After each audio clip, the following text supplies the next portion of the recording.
అరే మీరు గవర్నమెంట్ అడగాల్సింది ఉచిత పథకాలు లేక ఫ్రీ బస్ సర్వీసు లేక తులం బంగారము కాదురా. కార్పొరేట్ స్థాయిలో ప్రతి గ్రామానికి ప్రతి మండలానికి స్కూల్ కట్టించమని చెప్పండి. కార్పొరేట్ స్థాయిలో హాస్పిటల్స్ కట్టించమని చెప్పండి. అంతేగాని ఉచిత పథకాలు కావు. అరే ఉచిత పథకాలతో ఏం సాధిస్తారా మీరు? ఉచిత పథకాలతో పేదవాళ్ళ బ్రతుకులు మారిపోతాయంటే మన గవర్నమెంట్ అనేక సంవత్సరాల నుంచి కొన్ని లక్షల కోట్లు ఖర్చు చేసి ఉచిత పథకాలు అమలు చేస్తుంది. మరెందుకు వాళ్ళ బ్రతుకులు మారట్లేదు? మరెందుకు పేదవాళ్ళు మరింత పేదవాళ్ళుగానే మిగిలిపోతున్నారు? ఉచిత పథకాలతో బ్రతుకులు మారిపోతాయి, మనం డెవలప్మెంట్ అవుతా ఉంటే దానికి మించిన దరిద్రమైన జోక్యం కొట్టలేదు. ఉచిత పథకాలు అనేవి పేదవాళ్లను బ్రతకనీయదు, చావనీయదు, అలాగే వాళ్ళను ఎదగనీయదు. ఉచిత పథకాల కోసం మన ప్రభుత్వం 10 రూపాయలు ఖర్చు చేస్తే ప్రతి వస్తువుకు రేట్లు పెంచి 10,000 రూపాయలు వసూలు చేస్తుంది. ఇదేనా పేదవాళ్ళను ఆదుకోవడం అంటే? ఇదేనా డెవలప్మెంట్ అంటే? మన రాజకీయ నాయకులు 6 గ్యారెంటీలు ఇస్తాం, 10 గ్యారెంటీలు ఇస్తాం, తులం బంగారం ఇస్తామని కేవలం ఉచిత పథకాలను మాత్రమే హైలైట్ చేసి విద్యా వైద్యాన్ని ఎందుకు నెగ్లెక్ట్ చేస్తున్నారో తెలుసా? ప్రతి పేదవాడు మంచిగా చదువుకొని తన జీవితంలో సెటిల్డ్ అయితే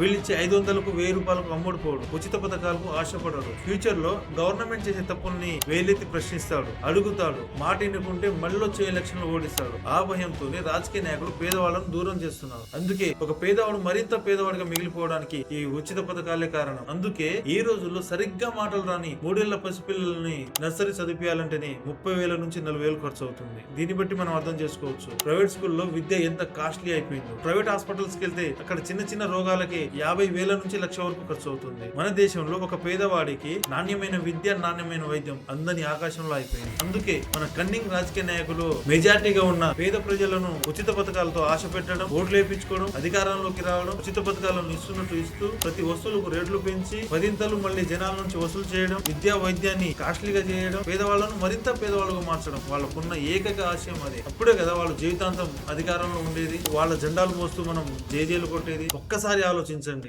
గవర్నమెంట్ నడిచేదే మనం కట్టే ట్యాక్స్ డబ్బులతోటి. అలాంటిది ఉచిత విద్య, ఉచిత వైద్యం అది మన హక్కు. ప్రతి పేదవాడి కుటుంబంలో అంతో కొంత చదువుకున్న యువకులు ఉన్నారు. దయచేసి ఆలోచించి ఓటు వేయండి ప్లీజ్. वीडियोस बनाने हैं फिल्मोरा है ना।